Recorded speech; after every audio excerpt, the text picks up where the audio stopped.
Warning, the following video contains strong language which may be offensive to some viewers and/or inappropriate for children. The content within this video is intended for mature audiences only. Welcome to Everything Yet Nothing. Here's a hillbilly in eyeshadow who's looking fabulous and talking about anything yet something. Get ready to chew on a blade of sweet grass and talk about a variety of LGBTQ topics to the lifestyle of a gay hillbilly. Watch out, folks. These hills don't just got eyes. They got themselves a vodcast. Now, here's T-Roy.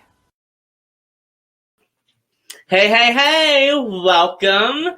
I am so excited today because I am having family. And whenever I say family, I say my family blood, and then my friends are my family, and now my LGBTQ is my family as well. And today we have some fine ladies on. We have a pan and we have a lesbian. And we're going to talk to both of them and just see how their life has been throughout the years, ups and downs, the stipulations, trials that they've been through, and just about their life and see how they are and see how they were and see what's going to come ahead. So our first guest for the night is Lana. Hi, Lana. How are you? Good. How are you? Oh, I'm great. Where are you from, Lana? I'm originally from Nixa, Missouri. Nice. Did you grow up in a big family? Not too big. Yeah. Most of my family lives up near Kansas and stuff, so. Oh, I see. Yeah, that's cool. So how old were you whenever when you discovered how you were and how you are? It was at a young age. I was I don't know, I just never really had attraction to men. I always hung out with the boys. Yeah. So I knew at a young age. Oh, that's cool. That's awesome.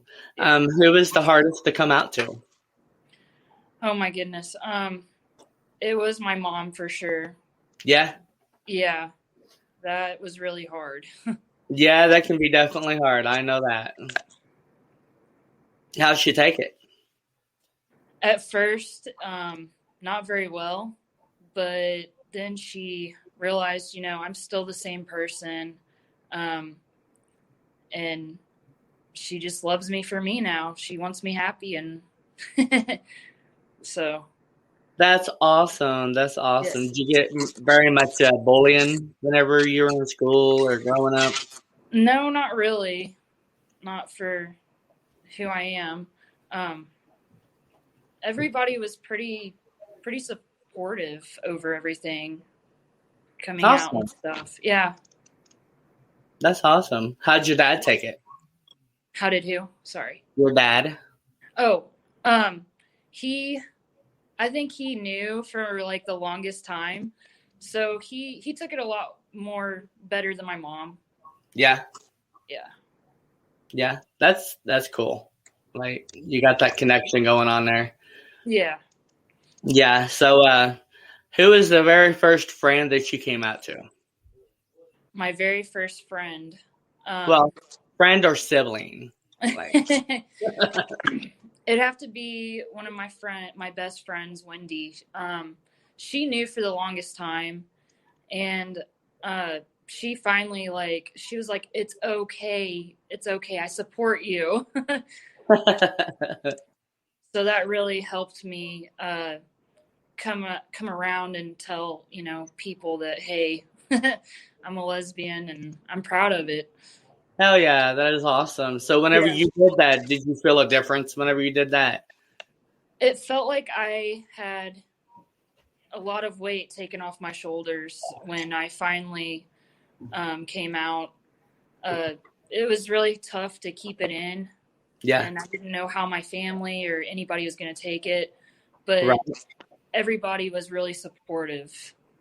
That's awesome. That is awesome. You don't hear that much, especially around the small towns around here. Yeah. And from where you're from, I mean, yeah. I bet it was a little different up there for anybody else to come out to. Yeah. Yeah. So, are you single? I am single. I am Oh. talking to somebody. we're seeing where things go. Yeah.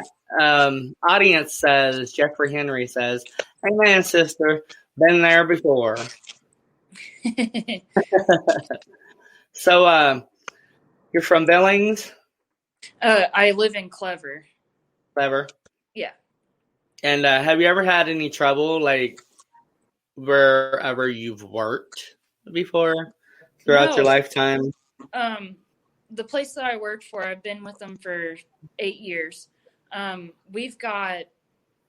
just LGBTQ. They'll hire anybody. I've actually got 2 trans that are working for me. So Awesome. yeah. So they're really supportive. That is so cool. Yeah. Hi, Ariel Irwin. My sister. Yes, his sister. So, when you were growing up, do you have siblings? Yeah. Yeah. So, out of your siblings, who was the hardest to come out to for you? My brother.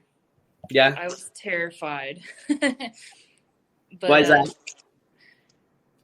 Just growing up, we were raised in a Christian family, and my sister already knew, but my brother, I was very scared because he's very intimidating. But he actually took it really well. Oh, that's cool. That's cool. So, yous are all tight now? Yeah. Oh, yeah. We're very close. You said that you realized at a young age. Well, how old were you whenever you came out? I say young, but at 12. 12. Yeah. Oh, that's pretty good. Yeah. That's pretty good to come out. I was late bloomer. I came out later, so. So I met you at Martha's Vineyard in Springfield. Yes. Yes, with my lovely niece, Megan Shirley. Yeah. So since coming out, how has life changed for you?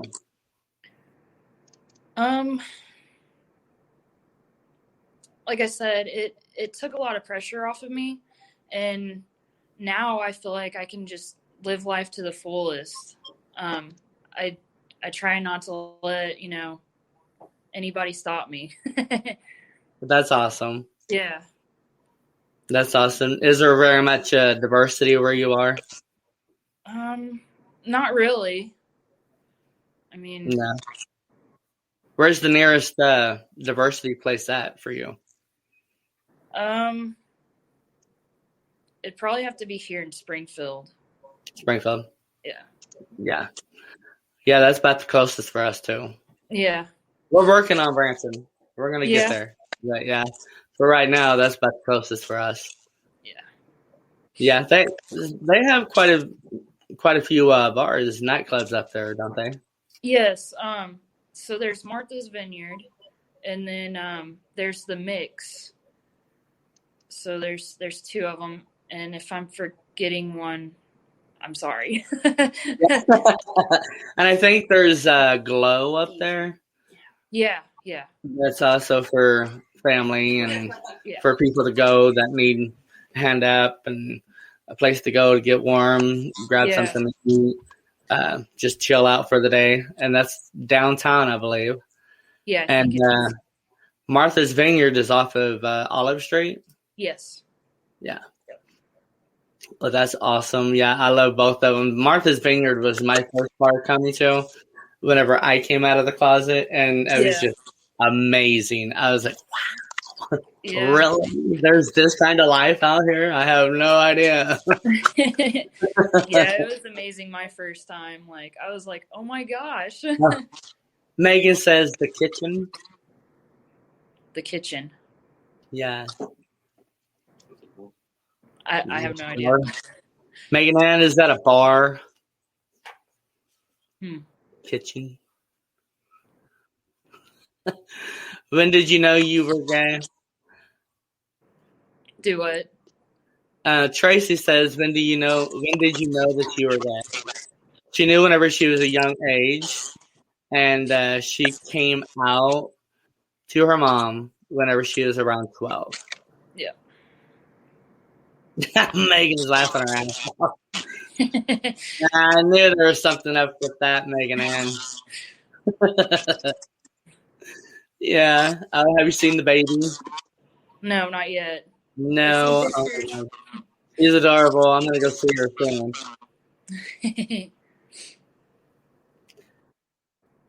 So what's been the best thing that's happened to you since you've been out, besides, just feeling free and, like, did you see a different light? Like, Yeah, so like I've met a lot of people that are scared since I've came out, and a lot of people that are scared to come out, and I feel like I've helped them, get the courage. I mean, it is tough sometimes coming out because some families don't take it as well.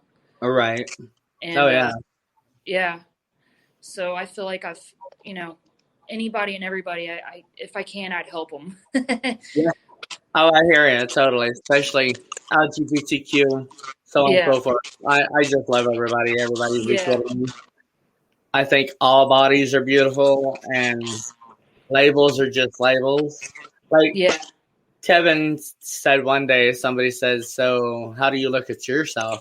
Talking to me, and Kevin's like, "Well, I look at him as T-Roy. Like, even in drag, he's T-Roy. Out of drag, he's T-Roy. No matter who he is, he's still T-Roy." Yeah. And I was like, well, yeah, I don't really look at gender. I mean, I will say that I'm gay because I would much rather say that than, something else that I'm not. But, yeah, I'm not too big into labels. And let me tell you, there are plenty out there today. Like, I had no idea in my lifetime that so many labels were going to be popping up. Yeah. But, yeah, living in small towns, like, did you hear very much of homosexuality whenever you were growing up or in the town that you lived in? Not really. I mean, like I said, I grew up in a Christian home, so nobody really spoke of that except for it was wrong. Yeah. But yeah. Yeah, that's me. I was born Baptist. I'm not Baptist, but hey, Dom. Dominic Centurios. I can't even say your last name, Dom. My brother Dom from the network says hi. Hello. But so see, is there anything that we haven't hit on that you want to hit on and talk about? I cannot think of anything. Yeah. So growing up, did you hear very much of how we were being treated? Yeah, I remember like a lot of people getting bullied for it and beat up because of it. Them just walking down the street being who they are and getting jumped or something. I heard a lot about that. What advice would you give a young person that is still in the closet? Or anybody that's still in the closet, for that matter. Just know that there's people out there like you that is going to support you and love you for who you are. Just be you. If you could... Go ahead. Sorry. Oh, I was done. If you could go back to your younger self and tell them one thing, what would it be?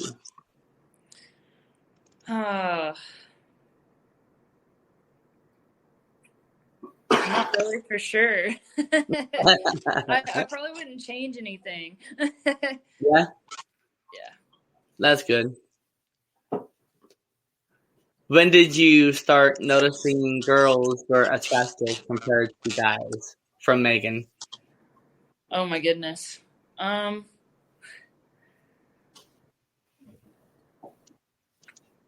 don't know. I was really young. I just had an attraction to females. Yeah. Probably 12. Did you lose anyone close to you when you came out? I did. Well, I didn't lose anybody. No, I didn't lose anybody. Yeah. Yeah. Well, that's good. You were lucky then. Really Yeah. lucky. When did you realize that you were guys? Oh. When did you answer that? Well, Megan, I was interested in guys whenever I was a young age too, and I tried coming out at 18. I started living within myself as gay whenever I was around 12, 13. And then I tried coming out at 18. Grandma, my mom, did not like that very much at all. Oh, yeah. We won't go there because it was pretty harsh. And I just finally told her, hey, I have not ever judged you in all the stuff that you have done throughout my life with you raising me. I am your child. You carried my ass for 9 freaking months. And if you can't accept me for who I am, then you got a problem. And she was like, I don't want nothing to do with it and all this and that. And I was like, that's fine. You don't have to have nothing to do with it. And you don't even have to have anything to do with me. And so for 3-4 months, I would just go to work, go out with my gay friends, and then come home, go to bed, and do that every day for about 3.5 months. And then she came back one day, and she was like, I was laying down. She was like, hey. I was like, what? She was like, so when am I going to meet your boyfriend? And I'm all like, what? You mean the side of my life that you want nothing to do with? And she was like, yeah, I did say that. And I just want to tell you that I am very sorry. You are my child. You are my son. I should have never said what I said. I should have never did what I did to you. And I am so absolutely sorry. She was just up and down, almost crying because she was so sorry. And I was like, that's fine, Mom. But you got to remember, I'm going to go on with my life, whether you like it or not. I said, but I would much rather have you in my life, accepting me for who I am, because I am fucking happy, than to just go out and not even give me a chance to show you this is who I am. And this is my happiness that you should be happy for. And so from then on, she kind of changed her story and you accept me. We'll be driving down the street and I'll be like, oh, damn, look at him, Mom. And she's like, ooh, he sure is handsome. Hello, Ted Benson. That's my boss. And my boo. Ariel Irwin says, was anyone surprised when you came out?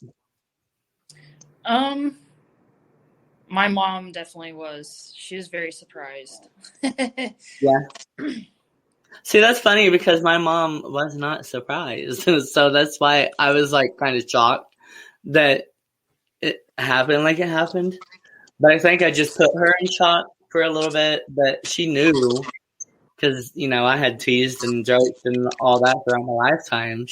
I just wasn't out about it. So she lived it in her own closet to just go on and carry on and, you know, look at me as her son, I guess.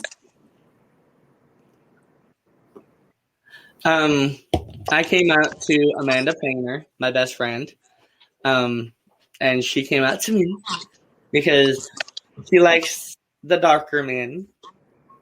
And, you know, we live in Crane, and nobody likes that around there except, you know, but they only like me. So we kind of felt like we were in the same category but different. if that makes sense.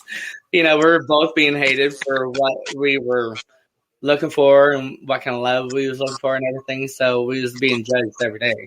It didn't matter. Like, whether we hurt him or not, we was still being judged, because if one person is being judged, everybody else in that category is being judged as well, I feel. And so, yeah, he was my first one that I came out to. And you came out to your mom Yeah. for the first time. Yep. Yeah. She was like the second person I think I came out to.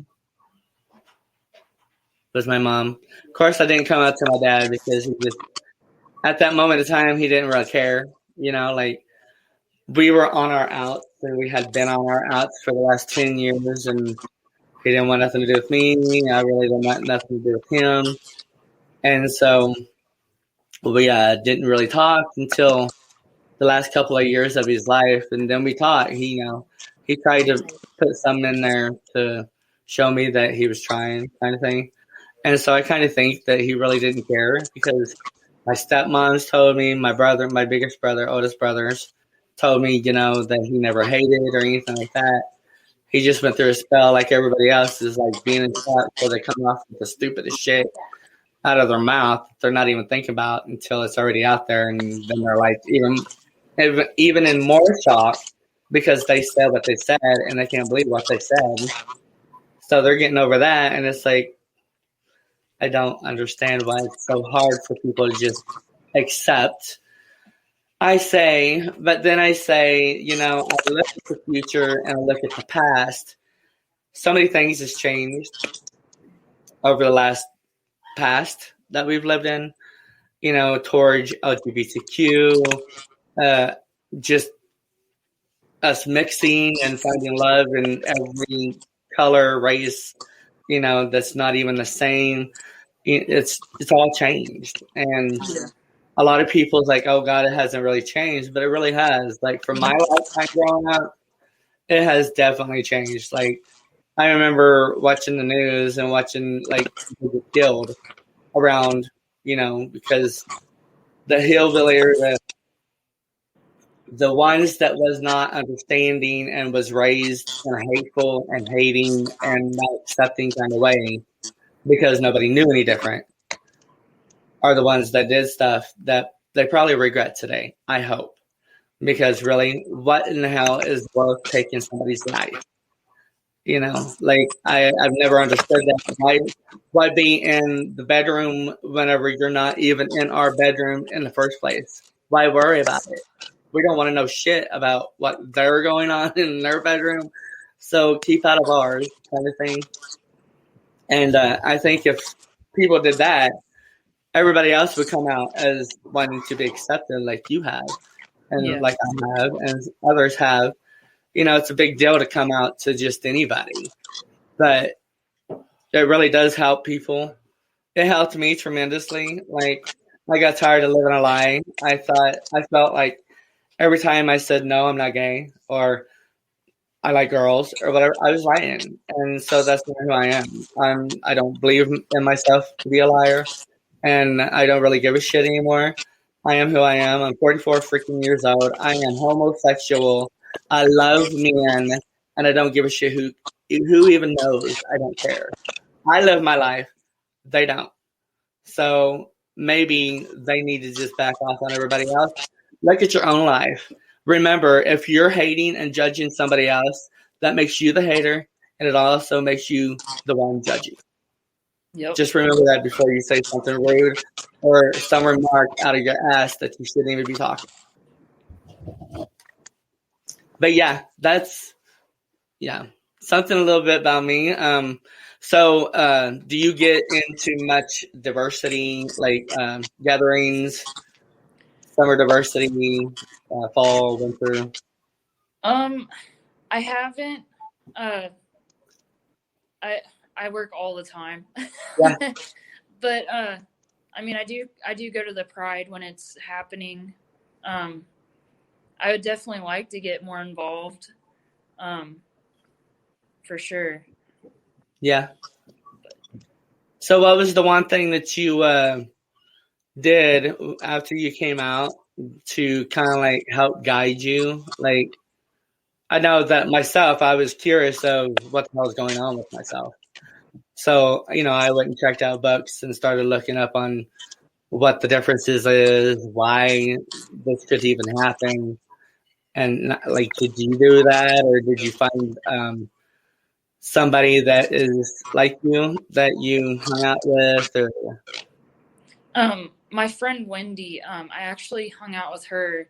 She's bi, and she helped me understand a lot of things. Like, just she was a lot of help. yeah. Yeah. So she was totally there for you, answered Yeah. questions, and Yep. did it bother her that you came to her instead of anybody else? No.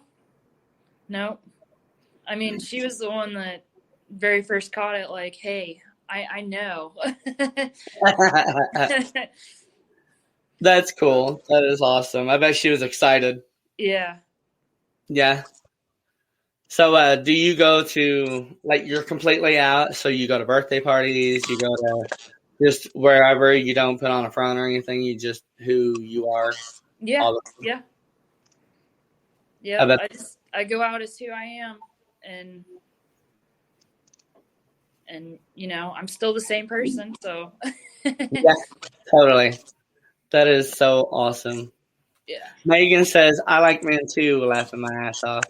Hey, says, I'm married to Lana. Go figure. Oh my goodness. Have you ever dated someone in the closet and helped them come out to their family or friends? I have not. The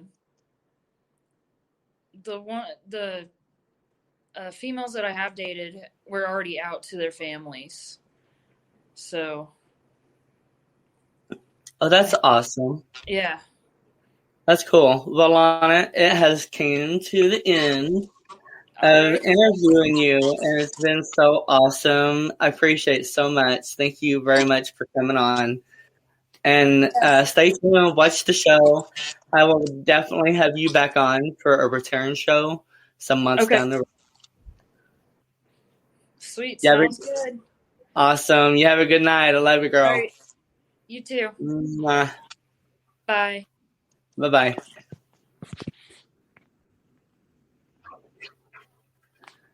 Hello. I am back. I am going to do a quick commercial, and then we are going to come back with the most fabulous, oh my God, out of this world, gorgeous as shit, let me tell you. Like, I've known her all my life, and all her life, and all her life, since she was a wee little one. And so we're going to come back and talk to her and see what she has to say. Oh, yeah. Life just got sweeter now that WLFE-DB has merchandise. Show your support by purchasing your t-shirts for WLFE. She wants to come in at the last. Hello, and welcome back to the show. We have Taylor. Hello. Hello, how are you today? Peach Keen. You look fabulous. Thank you. Oh my God. My other half just cut my hair. Oh, So, that's nice looking of pretty her. fly. Looking pretty fly for a watchy. You dang right. So, we've known each other. Hi, sis, by the way, if you're still watching. What? So else Wow. True. Close enough. Shit's Close enough. Still beautiful no matter what. So, Hi, sisters. So, we know each other from whenever, oh God, I got in her family. They accepted me like whenever she was 7. Yeah, I think I was 7. And from the moment I met her grandmother, Evelyn Byram, may she rest in peace. Yes, may she rest in peace. She was awesome, awesome. So, oh my goodness, I would give her crap all the time. That grind. Yeah, and she would too. She would grind. Let me tell you, like we'd go out and go sing karaoke. She loved going to sing karaoke. And she got me. Actually, she was the very first person. I don't know if you know this, but she was the very first person that got me up on stage. Are you serious? For the very first I had time. no idea. Literally had no and idea. that was down here in Branson I'm not at the surprised. Down Under I'm on not 76. It's no longer there. It's like some car place. Absolutely. You are 100% right, Kevin. On that. And so, yeah, she got me up there. And from then on, I just fell in love with karaoke. And she pushed me for all kinds of stuff. And she would just be so excited right now to even be here. If she would be here, was able to be here, then it would be so fabulous because she'd be on cloud 9. And to have her granddaughter on here, she would just be on cloud 9 for that too. Was Ariel there the night that you got on stage first? Yes. Okay, cool. And Ariel, her sister, said, "Oh my God, I remember that." I know, right? Seems like yesterday, even though it's been years ago, like over 20 years. I don't know. I missed the Down Under too. Did you ever go? I think I went when I was super, super little. Yeah. Like, I don't remember it much. I kind of remember the layout as a kid, but I don't remember actually like being there and doing any much of anything. I think maybe a birthday party. Maybe something like that. Maybe. Oh, girl, you might be old, but I ain't. I'm 44 years young. And you're 26 young. See, I know you love it. Oh, yes, Tracy Branham says she could dance. We would gather at her apartment and we would dance just about every time we went over there. And, like, oh my God, all the time. We would have, 20 people? Oh, yeah. Gather, Our like, easily. grandma's house was always packed. Yeah, I would show up and then everybody else just showed up because everybody else would bring everybody Like, else. oh, I'm having Troy over. I'm like, be there in 20. there. Like, And, oh God, and some parties out the ass. Like, oh my God. Amazing. What is the Mexican term for birthday parties? Like the 15th, like a quinceañera? Like Quinceañera. When you're 15? Yeah, your brother's quinceañeras. I think only the females do quinceañeras. Who was it? Was it Ariel? I don't know. Ariel? Ariel? I don't think she had a quinceañera. Did you have a quinceañera? Or she might have. I don't know. Just have fiestas. Fiesta? Yeah. That's why you're Yeah, we would probably just have fiestas. Yeah, Honestly, where we would No, it was a birthday. I want to say because they had like a... Oh, anyways. It was a gathering, and it was kick-ass. Like, I just loved it. Yeah, our house parties were always pretty good. Totally. No. I want to say it was for... Was it? Maybe a wedding. Oh, I don't know. Maybe. I'm sure, like, throughout the years. But I could have swore this one time was a party celebration of graduation. Maybe. No. Did you know Chance and Scarlett when they were together? Kind of, sort of. Okay. This was in Crane whenever you lived over on the Like far in side. the big blue house? Yeah. Like by the pool? No. Over across the way. Okay. Roberts's and over by the church. South Campbell? I think Yeah, so. South, what's it called? South. Right on the corner. Commerce? Ring I think up. it's South Commerce. Something like maybe? that.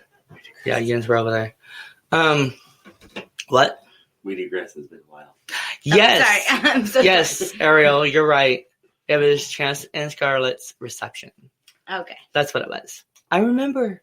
Oh my God, I'm not so old. I was gonna say I was super little, so I really remember that. Anyways, sorry. I must Totally her too, backtracked, Tracy. guys. Anyways. So, back to Taylor. She is here to talk about her life growing up in a small town. Yes. Small towns. Because you lived in... Yeah, I lived in Crane. It was probably about roughly 1,200 people when I was living there. Yeah. So super small. Everybody knew everybody. Yeah. Super small. Everybody super knew small everybody. school. Yes, absolutely. Yeah. So how was your life growing up in a small town? I mean, it had its perks, for sure. It definitely had its perks. You've got the awesome people that are great and always have your back, and then you've got the people that are just obnoxious, and you're like, well, what can we do, right? Right. But it's been pretty good. Growing up like Pan, I didn't really come out as fully Pam and fully pan until like my early 20s. Like, because that's when I fully understood what I was. Right. But it wasn't bad. Like, my family was very supportive. It was rocky in some areas, but I mean, we made it through it. Came back stronger, and my family has always been there for me and anybody that I've ever been with. Yes. So anybody and everybody, like, oh my God, awesome family to get into because they are totally on each other's back. Like, I mean, real tight. Tay, do you remember when you came out to me? Tracy. Okay. I think we were in your apartment, and I kind of remember it. I don't remember how old I was though. Yes, Tracy, that was before you met and all that, and we started hanging out. It was like maybe 3 or 4 years, I think, before. Pan had a stigma around it with people not knowing exactly what it is. Can you elaborate? Okay, so it's pansexual. The only way that I can explain it to people where they kind of understand it is I'm not a body person. I am a heart and a soul person. And I've always been that way. And at first, when I first came out, I thought, okay, I'm bi. Because guys are cute and girls are cute. Like, right. So maybe I'm bi. But also when back then, like, I mean, I guess it wasn't too far back then because I am pretty young. But when I came out, it wasn't a very, like, people knew about it. It wasn't necessarily a hush-hush thing. But we grew up with a place with just, it's bar stools and churches. That's just, so, I mean, Lots it wasn't, of churches. I mean, and if anybody was gay around the time that I had came out, they hadn't came out or they were only out to, like, a small amount of people because it was kind of a hush-hush thing in a small town like Crane. Yeah, it is. At least that's how I perceived it. Yeah. Like, when I was in there. It's been husher. So pansexual, I guess, trying to elaborate, I thought you're a heart and body person. The gender doesn't matter. You connect with the person on an emotional level, not necessarily on a physical level. Right.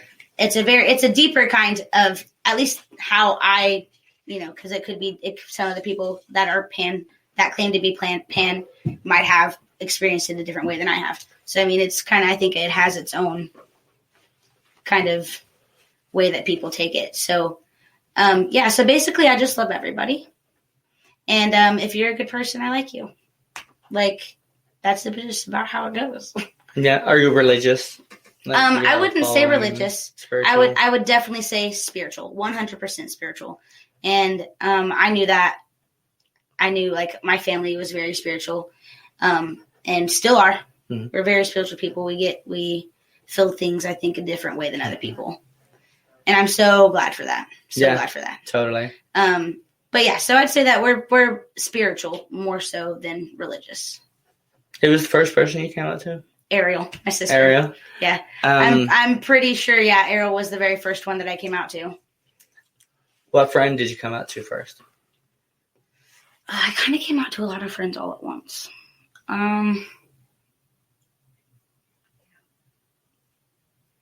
No. Maybe. Yeah, Ariel says me.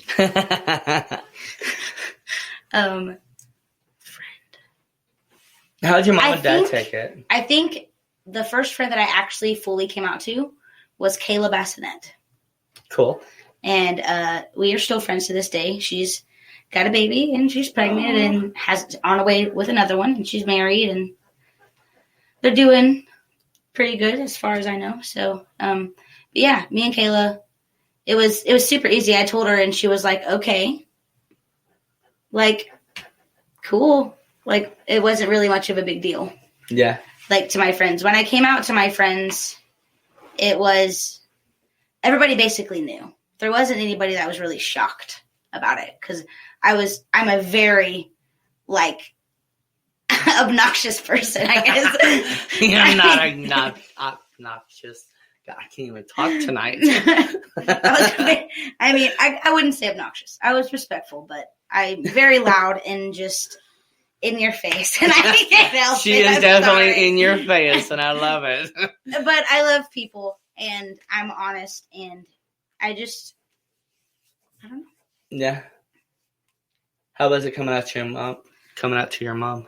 My mom took it really way better than, well, I wouldn't say I didn't think she would take it bad because it's my mom. And you just have to know her to really understand what I mean when I say that.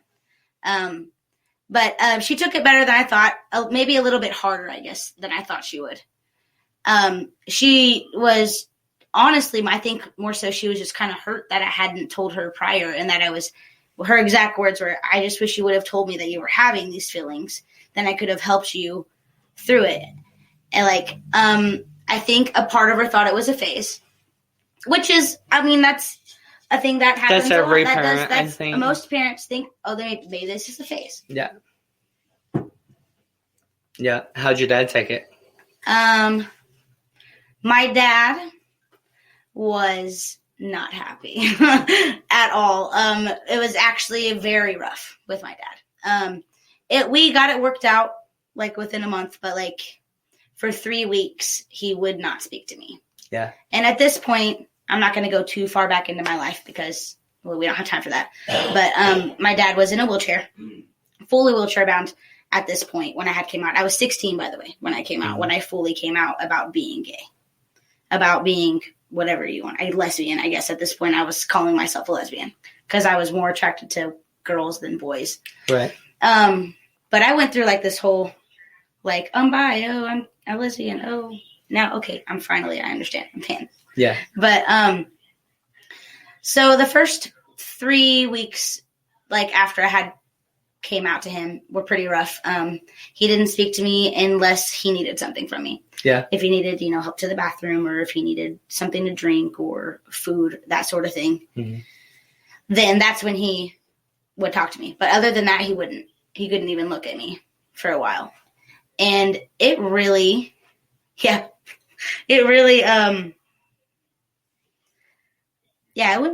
went pretty bad. There for probably about the third week. We were never physical, of course. It was just a lot of screaming and just putting down each other and just ripping each other apart with our words is what we did for a good 3 weeks. And then that third week, I finally was done. I was I was 16, about to be 17 at this point, I think. No. I was still 16. And I had my own car. Yes, they were putting gas in it, and they were paying the insurance. I understand that part. I wasn't a completely disrespectful kid, but I had my own car, so I packed up all of my shit, and I packed up all of my little brother's shit, and I put it all in my car, and I was like, I'm out. I was like, I don't deserve to be treated this way, and my little brother's going with me because he doesn't need to see you treat me this way. I don't deserve this. Right. You're either going to love me for who I am, or I don't want you in my life. Kind of like what you had with when you came out. So I packed up all my crap, all my brother's crap, packed it all in my car. And then as I was about to pull out of the driveway, my mom pulls in from work, and I'm like, okay. She's like, what the hell's going on? And I was like, I'm done, Mom. I was like, I don't deserve the way he's treating me.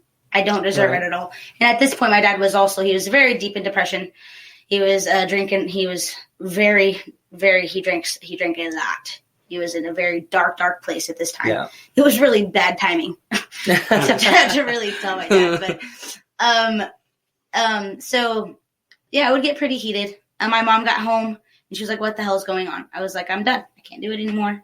I don't deserve this. And my brother doesn't need to be around it because it was hurting him too. Us fighting and screaming at each other all the time. And my mom was like, oh, hell no. So she grabs all of me and my little brother's stuff, puts it back in the house, goes back to their bedroom, packs up all of my dad's stuff, puts it on the porch and says, I'm calling your brothers to come get your drunk fucking ass because my kids will always come before you.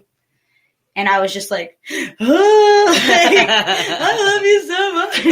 Thank you, Mom. Yeah. So Mom definitely stepped in and was like, no, this is my kid and I love you. That's awesome.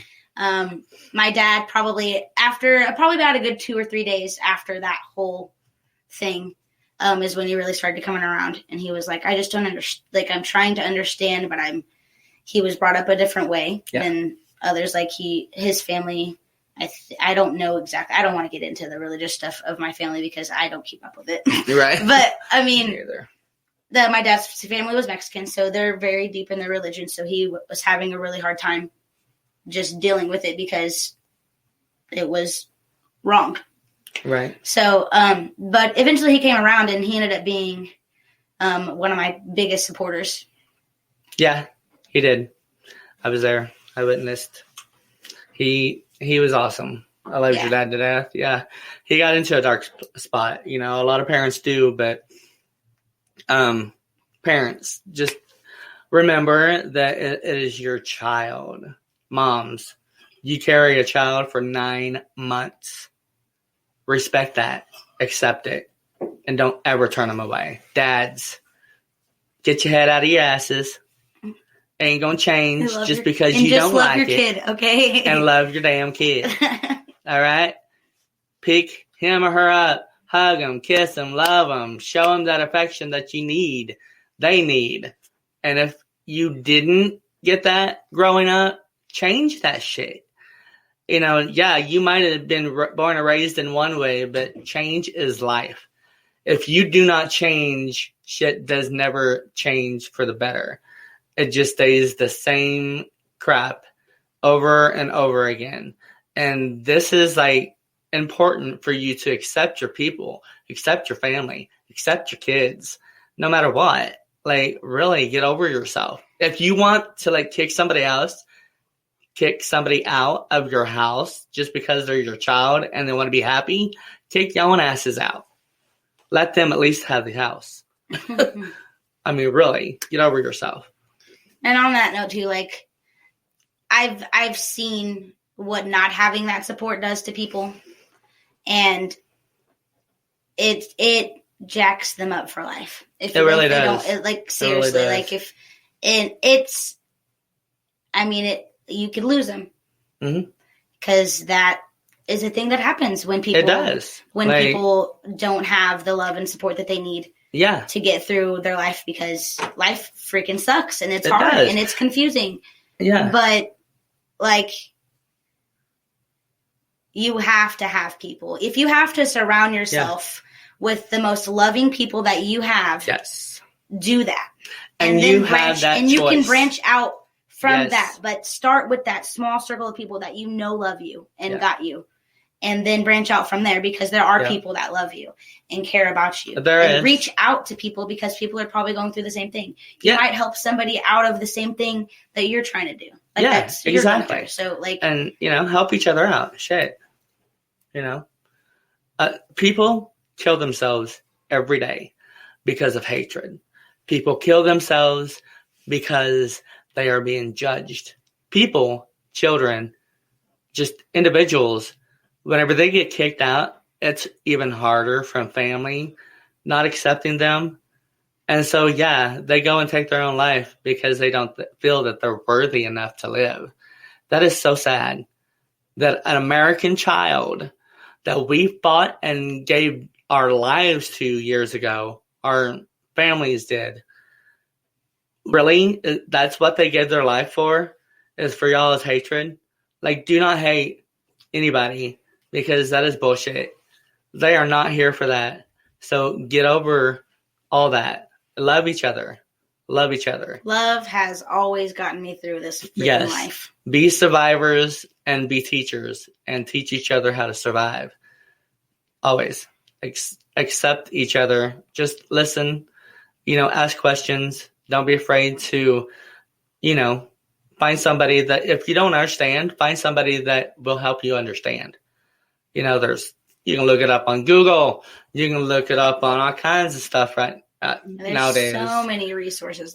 So many resources. Like, anybody that is like ill and is thinking stuff off the wall like that, like taking your life, there is help out there. Search and reach out for that help, because life is so much more important for you to live and survive than to just, take yourself out. because it's really hard on the people that are still here. Even if you don't understand it, nobody else is going to understand it too whenever you're gone. And that's even going to hurt even worse, because that's always there. Been there, done that. And so we got to go take a commercial break on that note, and we will be right back after these messages. 2021 just got better. Your favorite shows from WLFE DB Radio can now be found on Facebook Live and YouTube Live. Yes, we now video stream to both of those platforms.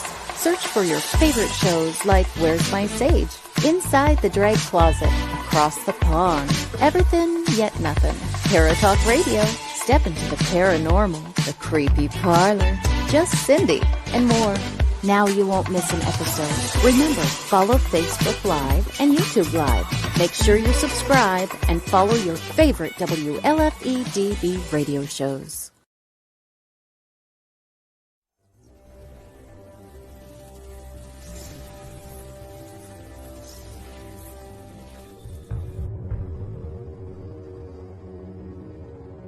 This award-winning thriller has it all.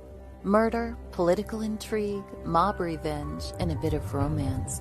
Not to mention strong female and male characters with a storyline that could be tomorrow's headline news.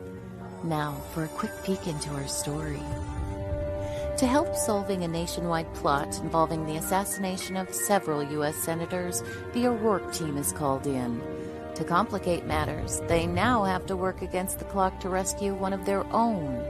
You see, the mob didn't take too kindly to the O'Rourke team's involvement last spring. It seems to have led to the indictment of their boss. Will they succeed?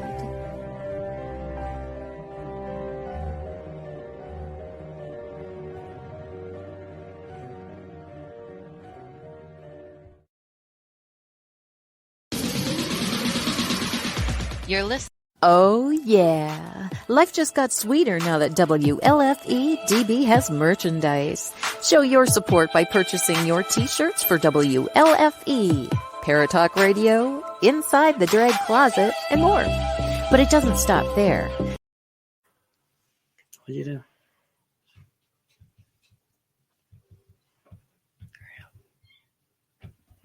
Hello, and welcome back. Of course, I am your host, T-Roy, with Everything Yet Nothing. And this is my guest, Taylor. And would you like to introduce your better half? Yes, absolutely. This is my fiance, Jennifer. I love you. You're adorable. This is not usually her scene, so she's trying to adjust. Yeah, she's being shy. She don't like cameras. She's like, oh my God, I don't know if I can do this. You can do it, girl. You can do it. So, how long have you guys been together? It'll be 3 years in August. 3 years. So, what caught your eye? Singing. Singing? Yeah. Yeah, Tracy asked if you still sing. Oh, yeah, absolutely. I'm a karaoke host. I sing all the time. I love Are you it. really? Yeah.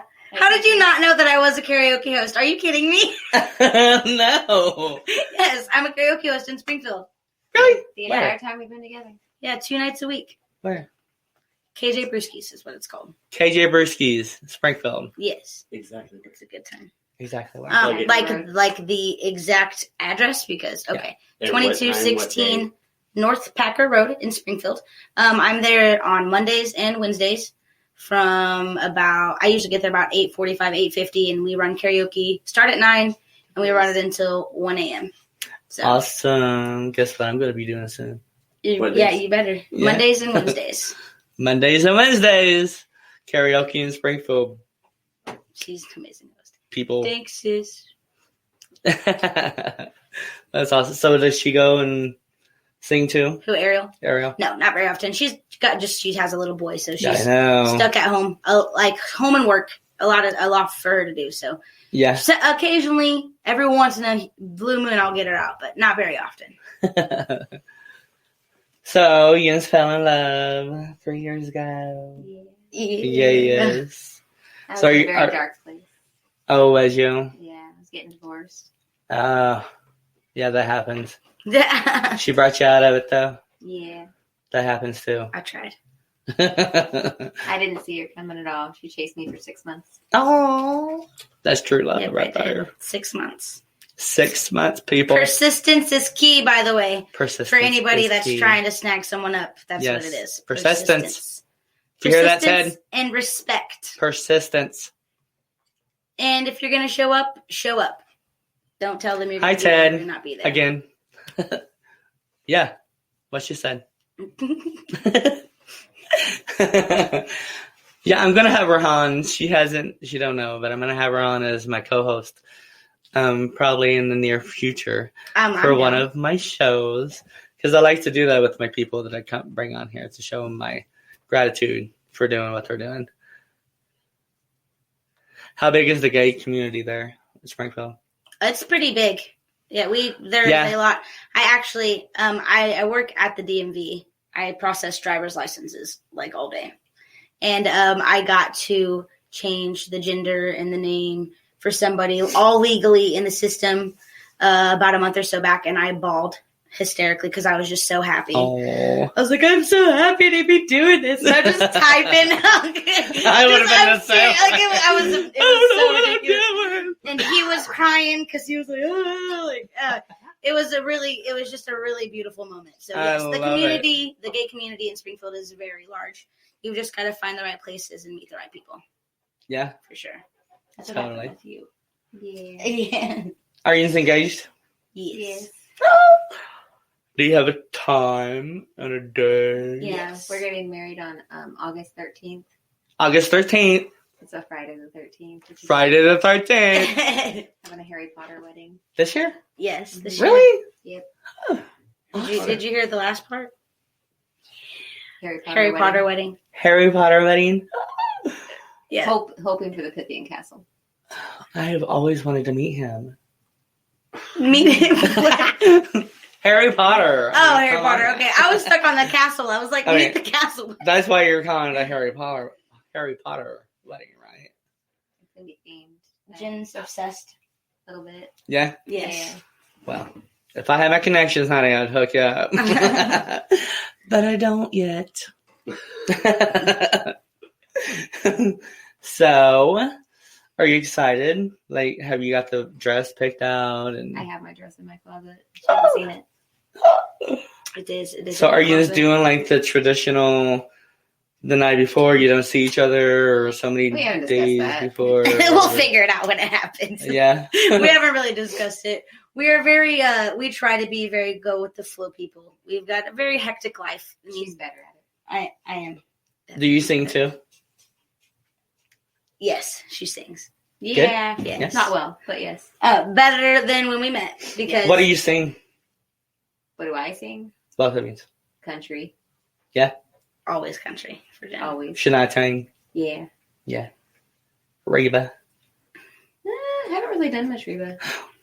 What? What? Reba.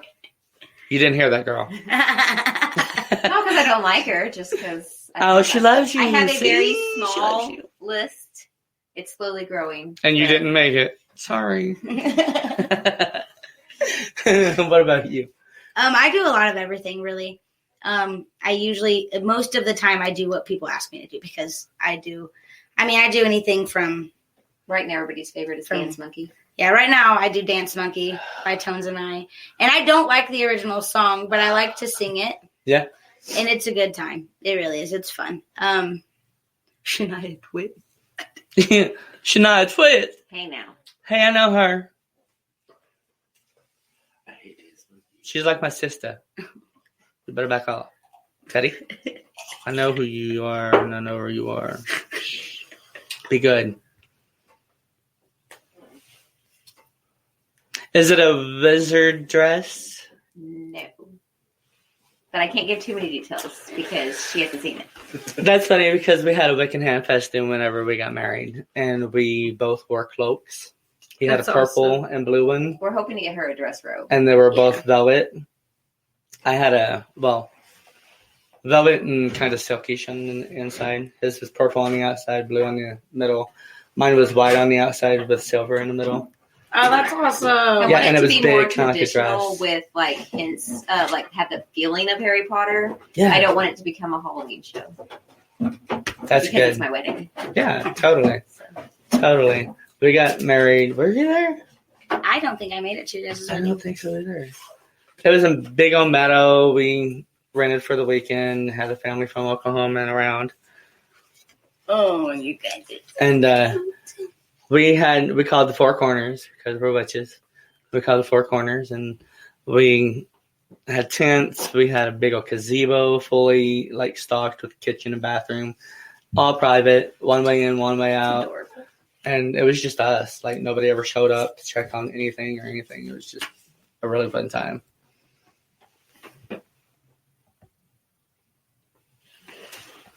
Don't look at the other pictures.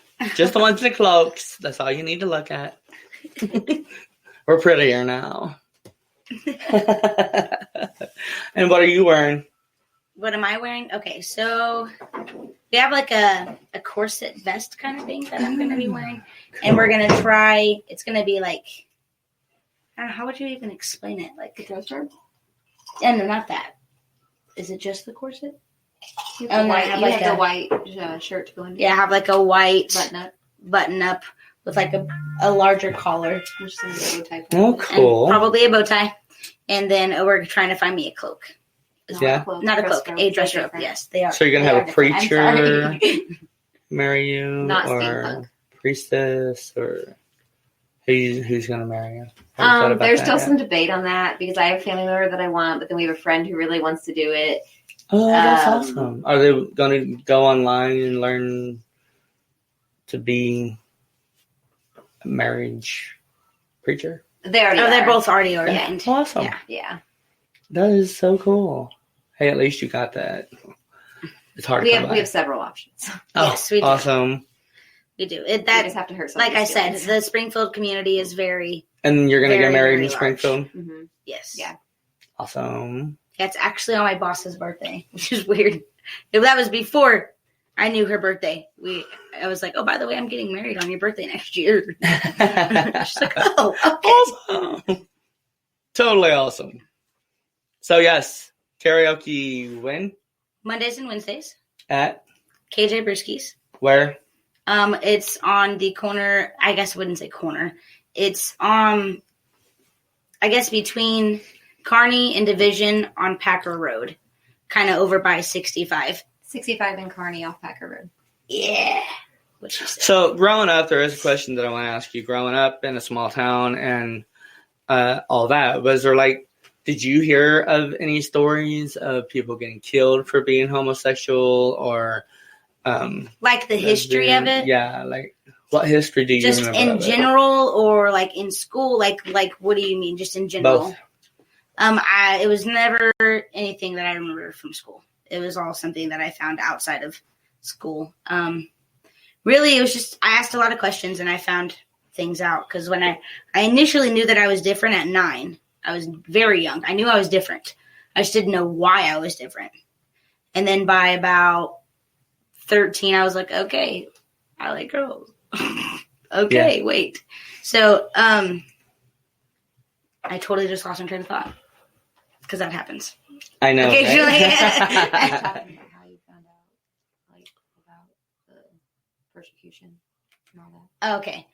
So I don't know. I haven't dug deep into the history, like gay history. I've only just touched on it. I really think that if I dig into it, that I'm going to shatter. Because I just love people and I can't stand hatred. Like it's seeing me hatred either. and what it does to Yes. people. It just We're more living in the present, people. yeah. So I never really dug much into it because I know myself. See, I'm the same way. I never really dug. And too I'm like, deep. I don't want to get too deep into it because I'm like, I mean, I know we got treated like shit. I do. Yeah. I don't want to know exactly what happened and who and when and how. I don't want to know all the details. Right. I just know that at one point we were treated very bad. And that now we are treated better. Thank goodness. Yes. Because people are finally coming around and understanding. We're not done. And we're not done. You are correct. So yeah, I guess I didn't dig much into that. I try to stay in the present, and I just love people. Like, really, both of us. She's the same way. I've pulled it out of her. Yes, Ariel's right. That's whenever I was. Ariel Irwin says the homosexual community was persecuted so badly in the 80s and the 90s. Yes, they were very badly. It goes back way farther than that, but yeah, I know where you're coming from because I was in. Yeah, that's when I was growing there. Did knowing us help with coming out? Like you and Kevin? Yeah, absolutely, yes. Because I saw how my family. Once I finally understood what it was in my and I saw how my family loved you guys, even my dad. Like, my dad loved you too. Yes. Yeah, he loves did. me very much. My dad loved him so much. Both of you. So, I saw how my family, I think you definitely, knowing you and you being a part of my family prior to me coming out definitely helped with coming out, because I knew that I don't know, I guess somehow knew that I was going to be okay, because I've seen my family, like, and how they dealt with it before with you guys. So I was scared, obviously, because that's a really hard thing to just admit to somebody. But I think deep down, genuinely, I knew that I was going to be okay, because I thankfully was raised with a lot of love. Love my family. Definitely. Has cherished me my whole life, and everybody that I brought into our life. And I'm so grateful for that. Yes, totally.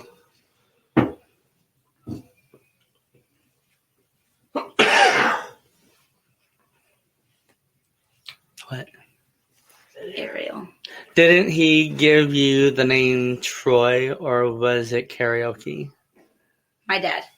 Probably is what she's talking about. No. He liked T-Roy.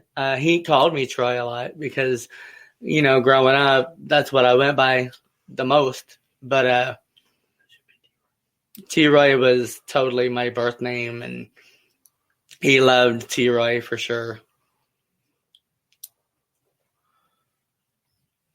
Tracy Branham said AIDS did not help. No.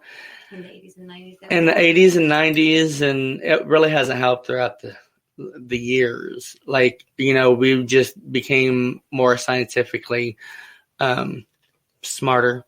And we have medicine now that doesn't prevent it completely, but it does prevent to an extent.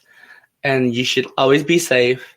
You should always, get checked whenever you get with somebody. So, just in case you don't want to give it to the one that you love and want to give your life to, always be safe. Like, number one, no matter who you are and how horny you are, you wrap it before you tap it. Or whatever you need to do. That's how I was born. Right? You wrap that shit before you tap it. Okay, whatever that means, whenever I was younger. Now, of course, I know what it means.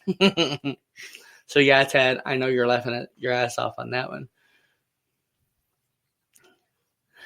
Ariel said it was in the media a lot during that time. And, yeah, the 80s and 90s, 70s, it was in the media a lot more. And it's becoming in the media even more nowadays. And I think that's the biggest part of what we have gotten changed, because it is out there. Told you, Ted.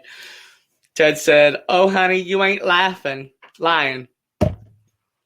I did that. Ariel says medical advancement for AIDS has improved so much in recent history. Yes, it has. Absolutely, 100% in the medical field. Yeah, Ariel is. That's what she does.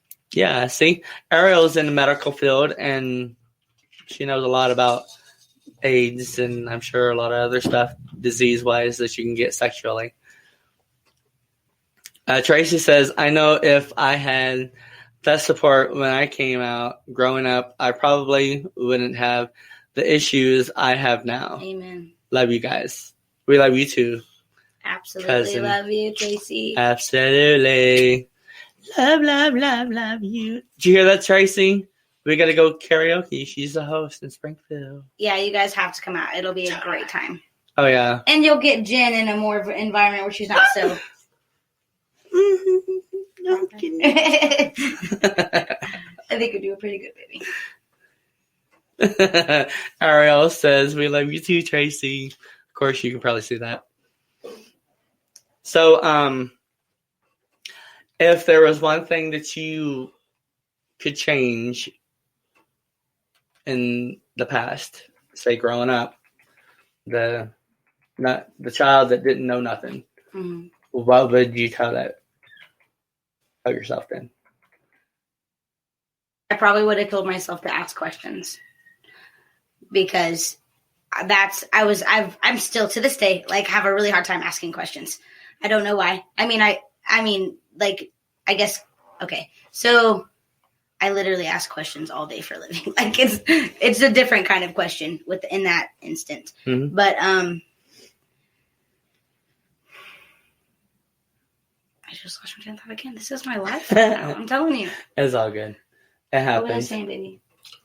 You were saying have the different type of question, and you were explaining like why you would go back and change that. Okay, yes, okay. I'm back on track. Thank you. See, this is why we work, guys. See? I'm like, babe, wait, what Oh, was I I saying? gotcha. But I'm the other one. But, yes, exactly. But yeah, I would have told myself to ask questions, because I've always been afraid to ask questions and still struggle with it to this day. I think if I would have asked, the answers. that is a very good question. Mm-hmm. Probably the answers. Just ask questions. Like, that's what I would have told myself. Just ask about it. Just ask. Look for it. Like, get the knowledge that you're craving, because you're going to figure it out. You just have to, like, get that knowledge. Ask questions. Talk to people. If you're not understanding something, or you're feeling a different way than you usually have or ever have, talk to somebody about it. Because I guarantee you, they're going to have so many things that they're going to open up in your brain. You're going to be like, whoa, okay, I'm okay. It's just the matter of getting over that initial fear of what the answers probably are, and just asking them. Just ask the questions. Talk to people. Talk about how you're feeling. And even at 9, I think if somebody would have told me at 9, hey, talk about your feelings. Like, I mean, and I did get that in that extent, because my family was very adamant about talking and communication and, like, explaining your feelings and trying to understand. Right. But the deep questions, like about yourself, is the hardest ones to ask. And you just need to admit it and ask it. And then eventually an answer's going to come along. You just have to look for that, because there's people that love you and they're going to understand. So it's just ask questions. That's what I would have told myself. Ask questions. That's a good answer. I like it. Totally. So, if there was, if there was a hater in front of you right now, Okay. and Sorry. he was trying to pass judgment and hate on you, what would be something that you would tell them to try to change their mind from doing so? So how would I, like, How honestly, did you confront it? I wouldn't even confront it. Honestly, She doesn't normally. I don't She kills normally. them with kindness. I really do. I'm all about that, killing with kindness. 'Cause I'm telling you, Killing with kindness. it gets you a long way. And people can tell if it's fake kindness or if it's genuine kindness. Because I'm a genuinely kind person. And I know that when people walk up to me, they're a little confused. I don't care. Just ask me. Yeah. I'll tell you. If you're like, hey, are you gay? I'm going to be like, yeah. Exactly. Is that cool? No, it's not. Okay, well, we still got to do whatever Get we're over doing. it. So, like, I mean, I'm sorry that you're uncomfortable, and I try to be very respectful. I'm not going to say I don't throw myself. This is me, and I love people, and if I can put a smile on your face, that's an accomplishment for a day, you know. So, I don't really deal with a lot of confrontation like that. I don't have people that really come with me with much judgment, at least not in Springfield, and even outside of Springfield, people don't. Sometimes they seem uncomfortable. But yeah, they usually, like, I don't really have much of an issue, and I think it's just because when people see me, they can, I don't know if I just give off a vibe or they're nicer than Tracy. She says it's just throat punch. Throat punch. No, I really, honestly, I love myself and I love my life and I love my family. And it doesn't get to me. Like, you can say what you want. I understand your confusion. Like, cool. Like, I'm sorry that you, like, it just, it's I cool. mean, I'm not trying be confused. to be like, I don't care. and I'm not trying to be like degrading by no means or push anybody's feelings off. But if you're confused when you look at me or you have a question, just ask me. I'm going to answer it. I'm not the kind of person that's going to come at you because I'm offended, because I don't get offended. Yeah. Because I don't know. I understand people and I know life is confusing and things are hard to understand. I'm also dealing with that. I mean, just ask me and I'll tell you. If you want to be hateful, I mean, cool. Like, whatever. I'm going to move on with my day. And I hope that you have a better day, because this attitude you got is really shitty. And right. and I don't think anybody else wants to deal with it. She called him on him without calling him on it. Exactly. Yeah. Like, yeah. That's the good way to do it. I don't That's care. what it is. I'm like, So, sorry, guys. if somebody came up to you that was having trouble accepting their sexuality or being pan, or is there anything that you want to like touch on that really touches you, you know, on the hatred, you know, like The main thing about hatred, I think, is it's hard. Hatred is hard to deal with. And you honestly just have to be like, you need to know, you have to get in within yourself and really just. Because somebody hating on you is a them problem, not a you problem. right. Exactly. And so if someone's hating on me, they've probably got something going on that they need to try and figure out. Mm-hmm. Check yourself. And like you said, check yourself. Like, I mean, and I'm not going to be an asshole to you because you're an asshole to me.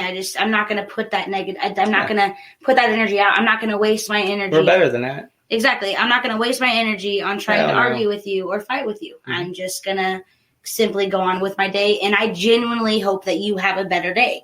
Like, honestly, I don't just say that to be an asshole. Like, I really hope that you find out whatever's going on in your brain and you have a better day, because you're not about to affect mine.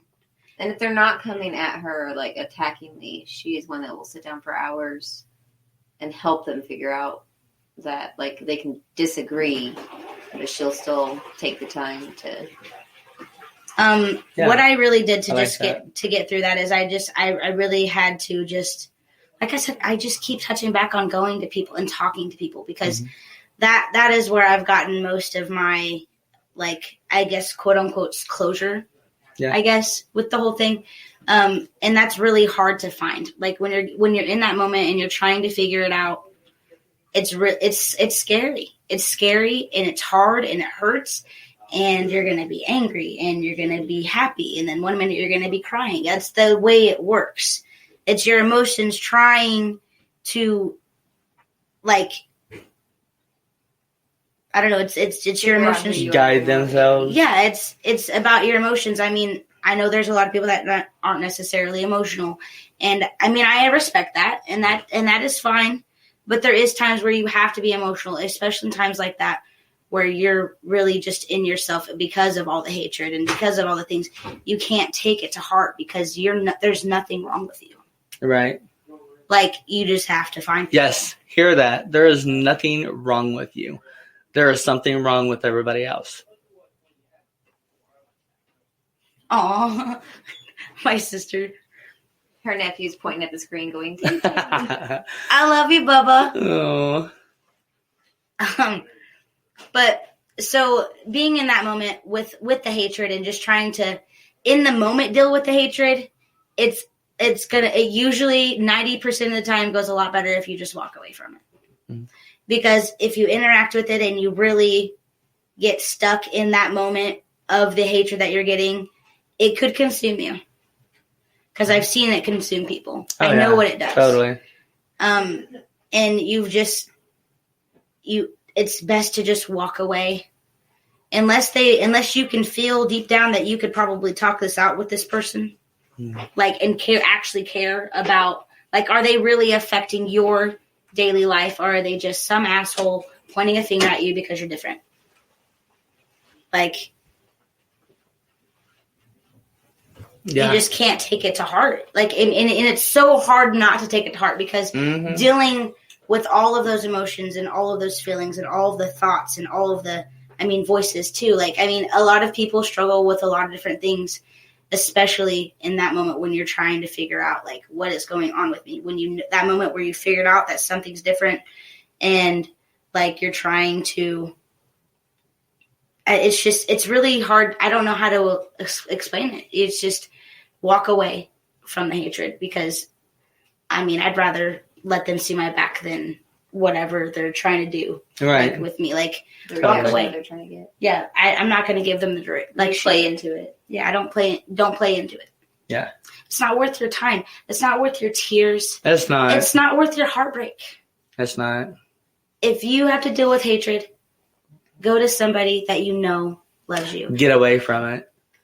If you're old enough to make that decision, stay the hell away from drama and negativity and bad energy. You have that choice, because we make our own decisions whenever we're old enough to make those decisions.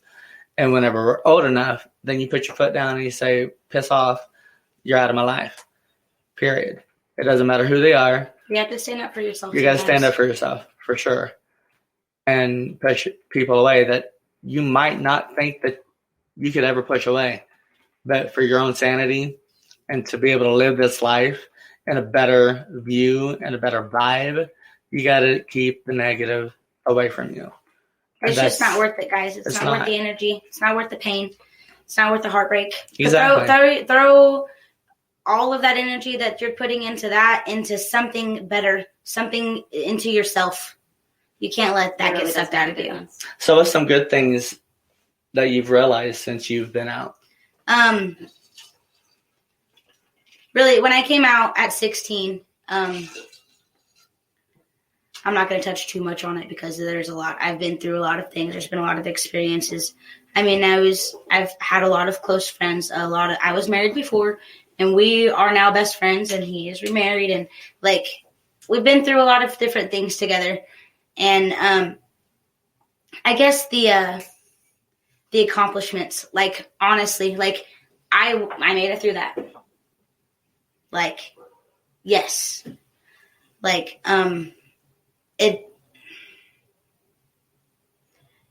basically, like, I made it. I made it through that. And yes, it was hard and it sucked in the moment, but I made it through it. So I look at my accomplishments of the things, and I try my hardest to, like, help other people and help them understand, because I know in the moment when I was dealing with coming out and everything that comes with that, it's hard not to get in your head. So I really I'm so, like, I really love I've had so many great conversations. I've helped a lot of people through a lot of things that have been in the similar situation, if not the same exact situation. So just, I guess, the people that I've helped along the way, of trying, like, I've just talking to them and helping them understand and just letting them break in front of you. That really does something for a person. If you just let them really shatter in front of you and just be there. Even if it's like 30 minutes, 10 minutes, 15 minutes, just having that person right there at that moment and just letting them break and shatter completely. Because that is a very vulnerable moment. It is. Very. So I definitely, the best things that have came across in my life have definitely been just all the people that I've helped, and the love that because I used to dig into the hate, and, like, it used to really affect me, and I've gotten, like, yo, you're going to hell. I've been to Pride. I've dealt with the guys with the sign saying you're going to go to hell, screaming straight in my face. So it's really just, I don't know. It's just been really good for me, and I'm so thankful. It was hard a few times, but thankfully I had the right people at the right time, and I made it, and I am helping people through it now. And it's an amazing thing to just have that one person that you know has got you. So just being that person, those are my accomplishments. That's the good that I look back on. It's just I know that I've helped people, and I learned a lot of things about myself, and I really came to a lot of realizations about myself. And I'm like, all right, like I'm good. Like I'm so happy. Like I've never been this happy in my entire life. I mean, honestly, 100% honestly, have never been this happy in my life. Like everything makes sense now. Good. And I'm so thankful for all of the people that have been there, whether them for me or me for them. That interaction in general just has helped me so much. Yes. Talk to people, guys. Yes. Tell people how you're feeling. I know it's hard. It sucks, but that's how I got through it, and that's how you're going to get through it. And you've got people that love you that don't even know you. Yes, you do. Totally. Well, we are going to have to wrap it up. So I want to thank you, Taylor. Thanks. Very much. And your sweetie over there. Yeah, she's both pretty Fabians cute. are I just think I'll awesome. keep her. Beautiful couple. Thank you. I can't wait to go to the wedding. Well, that is it for my show. So Ted Van Son said the hatred people have is usually because of misinformation and not having the knowledge. And it really is. Like, you know, if you're confused and you're not LGBTQ or anything like that, and, you know, whatever, then take some time out, get you some books. Like I said there earlier, look some stuff up, become knowledgeable on something before you choose to hate or judge. You know, that's the good thing about this world that we live in, is you can take the time out because you're going to be taking the time out to hate and judge. So take that time out and get some knowledge on it before you open your mouth Tracy, and hurt somebody else. I have to tell Tracy something before we go. Okay, and she would like to tell Tracy something. Message me on Facebook. I saw your question, but we're running out of time. So message me on Facebook, and I will talk to you, love. Love you too, Ariel. Love you, sis. Tell Bubba I love him. Give him kisses for me. As an LGBTQ person, we have to educate those. That's our job. And yes, LGBTQ family, let's educate the people and change their mind and their view on things. We can do that to help the world better, make a better world that we live in. Peace and much love. Be a rainbow, and if you can't be a rainbow, be somebody else's rainbow. Paratalk Radio is a member of Radio.com. Download the app, search Paratalk Radio. One word. That's it. Pretty easy peasy. Radio.com. WLFE DB Radio is on Spotify with all its great shows like Across the Pond, Inside the Drag Closet, Step into the Paranormal, Just Cindy, Where's My Sage, Unfiltered Talks with Bryce, Metal Mayhem ROC, Paratalk Radio, Real Talk with Dom, and more. So download the Spotify app today to stay connected to all your WLFE DB Radio shows. You've been listening to WLFE-DB.com, where our shows are your shows.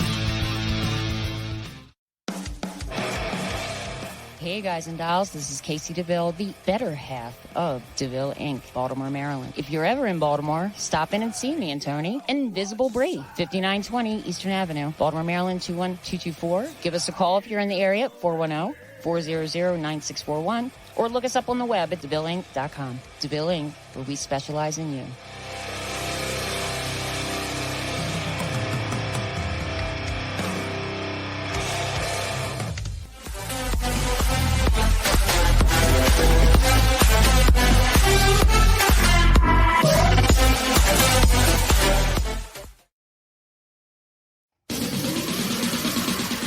You're listening to WLFE DB Radio. Now, back to our program.